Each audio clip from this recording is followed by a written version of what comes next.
नमस्कार, मैं हूं पवन त्यागी। उत्तर प्रदेश भारतीय जनता पार्टी ने समीक्षा बैठक की कि आखिरकार भारतीय जनता पार्टी की जो हार हुई है अधिकतर सीटों पर, उसका कारण क्या है। समीक्षा बैठक में प्रदेश के अध्यक्ष और कार्यकारिणी के लोग और बाकी कार्यकर्ता बैठे तो एनालिसिस हुआ तो सबसे ज़्यादा पूरे उत्तर प्रदेश से जो शिकायतें आई वो इस बात की आई कि जो बीएलओ है, वो बीएलओ ने जिसके ऊपर जिम्मेदारी होती है कि नई वोटों को जोड़ना और कोई यदि मृत व्यक्ति हो गया है या ट्रांसफर हो गया है तो उसकी वोट को हटाना, इन्हीं बीएलओ ने भारी संख्या में गड़बड़ी की है और जानबूझकर भारतीय जनता पार्टी के वोटरों का वोट काटा है। कुल मिलाकर ये पूरे उत्तर प्रदेश की संख्या यूं तो कुछ लाखों में है, लेकिन कभी कभी एक बूथ पर या एक सीट पर कुछ हजार से भी हार या जीत का फैसला होता है।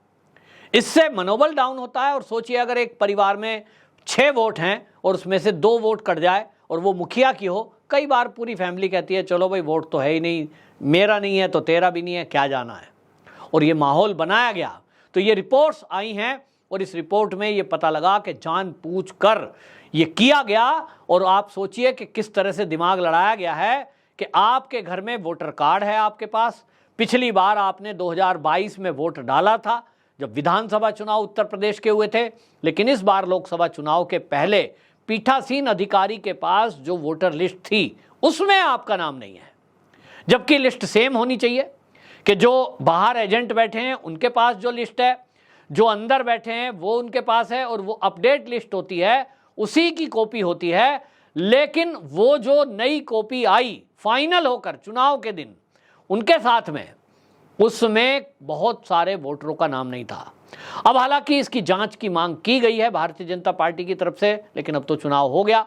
ऐसी कोई व्यवस्था हमारे यहाँ तो हमने देखी नहीं है, ऐसा कोई कानून नहीं है कि यदि किसी अधिकारी की गलती पकड़ में आए, अब आप देखें क्या तरीका है कि भाई इसने किया, किसने किया, एरिया वाइज बीएलओ नियुक्त हैं। इसकी जाँच का बहुत बड़ा काम है। मेरे घर में मेरे पिताजी की वोट काट दी, कैसे बताऊँ। मैं बता रहा हूं ना, 2022 में पूरे परिवार ने वोट किया। अब पिताजी की वोट कट गई और वो जीवित हैं। मैं बूथ पर जा रहा हूं तो वहां वोट नहीं है और वोटर कार्ड हाथ में है। अधिकारी कहते हैं साहब वोट कैसे डलाएं, आपका नंबर ही नहीं है। किससे लड़ें, किससे बात करें। बीजेपी के वोटर हैं, ये कौन नहीं जानता। हम कोई झंडे वंडे तो लगाने का टाइम नहीं है, लेकिन सब लोग जानते हैं कौन किसका सपोर्टर है। और इस तरह से गली मोहल्ले में घूम घूम कर समाजवादी पार्टी के कार्यकर्ताओं ने, चाहे तो बसपा के कार्यकर्ताओं ने, मैंने तो दोनों को देखा है कि वो अपने में जागरूक थे। नई वोट बन रही है तो घर में घूम घूम कर वोट बना रहे थे और लोगों से पूछ कर, भाई तुम्हारे घर में कोई नया बच्चा है जिसका पहली बार वोट बनना है, ये फार्म भरिए, ले जाना, फिर डीएम कार्यालय जमा करके आना। ये मेहनत उन लोगों ने की है। तो दूसरा जो इसमें रिपोर्ट में खुलासा हुआ वो ये कि जो भारतीय जनता पार्टी के कार्यकर्ता हैं, जिनको ये चिंता करनी चाहिए थी कि पहली बार कई वोटरों का वोट, बच्चों का वोट बनेगा, तो उनसे ज़रा बात कर लें। कोई बात करने की ज़रूरत नहीं समझी गई। और वो वोट जिन लोगों ने बनवाई, निश्चित रूप से जब कोई बात करने आएगा, पर्ची देने आएगा, उसका असर दिखाई देता है। और आप ये जान के चौंक जाएंगे कि पूरे उत्तर प्रदेश में लगभग 26 लाख नए वोटर थे, इनसे किसी ने बात नहीं की। सोशल मीडिया पे आप सोच रहे हैं कि प्रचार हो जाएगा मोदी जी का, युवाओं की कुछ कार्यक्रम बड़े बड़े, नई दिल्ली में भारत मंडपम में एक कार्यक्रम कर दिया, वहाँ पे बुला लिए इन्फ्लुएंसर, वहाँ पे कलाकार बुला लिए, बस इससे सारे में फैल जाएगा।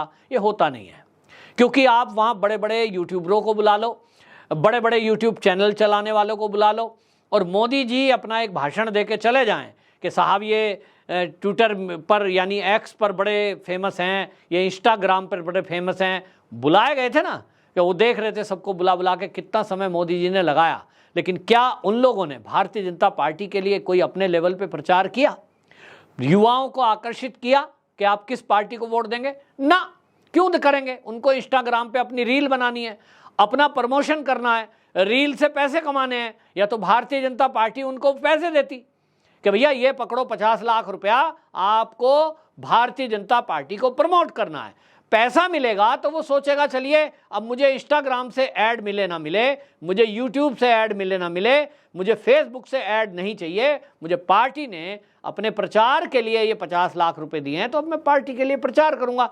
क्योंकि ये प्रचार के समय देखने में आता है कि जब आप प्राइवेट प्रचार करना शुरू कर देते हो तो आपकी रीच कम हो जाती है। लोग कहते हैं यार ये तो बीजेपी का प्रचार कर रहा है, मोदी जी का। किसी ने भी ये नहीं किया। यानी वो जो बड़े बड़े कार्यक्रम दिल्ली के अंदर किए गए उन पे खाने में खर्चा हुआ होगा, आने जाने में किराया लगा होगा, होटलों को बुक किया होगा, वो जो करोड़ों रुपए खर्च हुए, बड़ी बड़ी कंपनियों को हायर किया गया, वो सब मुझे नहीं लगता कोई काम आया। और ये समीक्षा बैठक का मुद्दा नहीं है, ये मैंने अपनी तरफ से बताया कि जो कमियां रही हैं ये रह गए इस चक्कर में कि हमने दिल्ली में बुला लिया, सबको बढ़िया से लंच करा दिया, आने जाने का किराया दिया, और ये देखिए अब ध्रुव राठी से टकराएंगे ये सब लोग। ध्रुव राठी के पीछे 500 करोड़ रुपया खर्च किया गया, पूरी एक टीम लगाई गई। आप 500 करोड़ छोड़ दीजिए, आप 5000 रुपये खर्च नहीं कर रहे हो और उम्मीद कर रहे हो कि ध्रुव राठी से ये युवा देश के टकरा जाएंगे।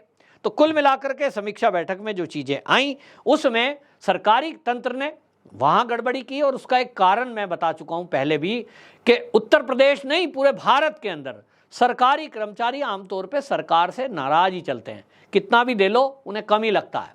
लेकिन कई बातों में हमें भी लगता है कि देखिए भाई टैक्स में रिबेट ज़्यादा होनी चाहिए थी। हमें लगता है कि भाई कहीं टैक्स अगर कोई दे रहा है 30-40 हज़ार रुपया महीने का अगर कोई टैक्स दे रहा है तो उसको कुछ समाज में सरकार की तरफ से कुछ सुविधाएं मिलनी चाहिए थी, उसको कुछ तो राहत मिले। आप चुनाव आ रहा है, मैंने पहले भी ये बताया है कि मैं बचपन से लेकर और 2014 तक के जितने चुनाव मैंने देखे हैं कांग्रेस के शासित राज्य में, जब 5वां साल आता था और चुनाव होना है ये तय हो गया, तो उस साल जब बजट पेश होता था तो पहले से मीडिया में आना शुरू हो जाता था कि देखिए ये तो चुनावी साल है साहब, अब तो जो है घोषणाएं होंगी बड़ी बड़ी, सबको राहत दी जाएगी। तो गैस का सिलेंडर कम कर दिया, बिजली के बिल कम कर दिए, टैक्स घटा दिया, राहत दी जाती थी, राहत ही राहत, घोषणाएं घोषणाएं। लेकिन ये तो मोदी जी हैं, इनको लगा कि यार मेरे तो नाम पे वोट वैसे ही पड़ जाएंगी, लाभार्थी देश के जो हैं जिनको तुम राशन दे रहे हो 3 साल से फ्री, वो सब वोट कर ही देंगे। जिनका तुष्टीकरण किया जा रहा है वो सब वोट कर ही देंगे, जिनको मकान दिए हैं। लेकिन ये भूल गए कि भाई अब जमाना बदल गया है। मैं आपको बता रहा हूं, मैंने राशन लेते लोगों से खुद बात की है। जो लोग राशन ले रहे थे ना, लंबी लंबी लाइन लगा रहे थे, मैंने उन लोगों से बात की। एक मेरा मित्र है सलीम, वहाँ पड़ोस में है, उसकी दुकान है पिंचर की, वो लाइन में खड़ा था, उसका भाई भी खड़ा था, उसकी पत्नी भी खड़ी थी, क्योंकि सबको बहुत ज़्यादा चावल मिलना है तो बोरी लेके आए थे। हमने कहा भाई ये चावल मिल रहा है राशन का, मोदी जी दे रहे हैं पिछले 3 साल से। बोले हाँ जी। अरे मैंने कहा तो वोट किसको दोगे? बोले जी सपा को।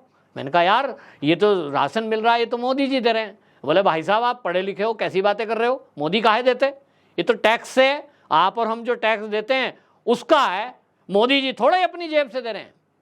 अब उसकी बात सुनिए, और ये केवल एक सलीम की बात नहीं है, ऐसा सलीम को मैंने देखा, इकराम को मैंने देखा, अबरार को मैंने देखा, जिनसे मैंने बात की सबका जवाब यही था। मुझे लगा इतनी बात तो देखिए कोई पढ़ा लिखा ही समझ सकता है कि टैक्स जनता का सरकार के पास जाता है और उससे सरकार खरीदती है। लेकिन उनको ये बताया गया, उनको ये समझाया गया कि मोदी जी का एहसान मानने की जरूरत नहीं है।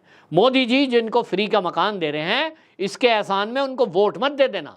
मकान लो, ये तुम्हारा अधिकार है, टैक्स मत दो, ये तुम्हारी मर्जी है। कैश का काम करो, फल बेचो तो कैश में, सब्जी बेचो तो कैश में, बढ़ई का काम करो तो कैश में, लुहार का काम करो तो कैश में। आप जो काम करो वो कैश में करो ताकि आपको टैक्स ना देना पड़े। लेकिन सरकार से हर सुविधा लो, आयुष्मान कार्ड भी बनवाओ, उज्ज्वला गैस भी लो और सम्मान निधि भी लो। इनसे जो है सारा इलाज फ्री में कराओ, बच्चों को फ्री में पढ़ाओ, सब कुछ लो। और जब वोट देने का नाम आए तो उसको वोट दो जो बीजेपी को हरा सके। ये चलता रहा और मोदी जी मुगालते में रहे। तो ये सब चीज़ें जब सामने आई हैं तो इसमें गड़बड़ी जो है शासन प्रशासन के लेवल पर है, वो चिंताजनक है। क्योंकि सरकार के लेवल पर अगर अधिकारी ये सोचकर कि ये सरकार हमारे को टाइट कर रही है, भ्रष्टाचार नहीं कर लेने, और उत्तर प्रदेश में तो देखिए योगी जी ने क्या कर दिया, ट्रांसफर पोस्टिंग का धंधा खत्म कर दिया, पैसे लेकर के नियुक्तियों का धंधा खत्म कर दिया।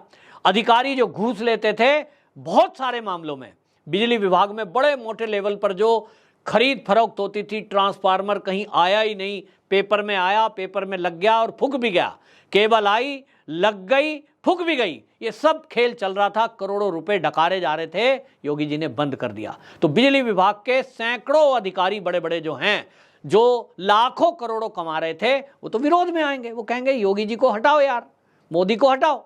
तो ऐसे केंद्र से और राज्य सरकार से लोग जो विरोध में थे, ये सरकारी कर्मचारी सब के सब ये लगे कि ये किस तरह से हराया जाए। अपने अपने लेवल पे सबने काम किया है।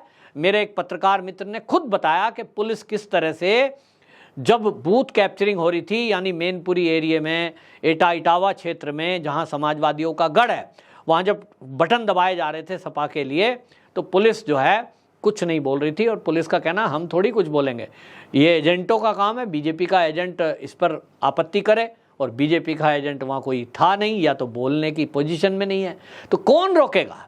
उनको भी नहीं रोकना है, रोकना तो चाहिए, कोई आदेश नहीं है, वो कहते हैं हमारा काम थोड़ी है। तो कुल मिलाकर ऐसी उपेक्षा देखी गई।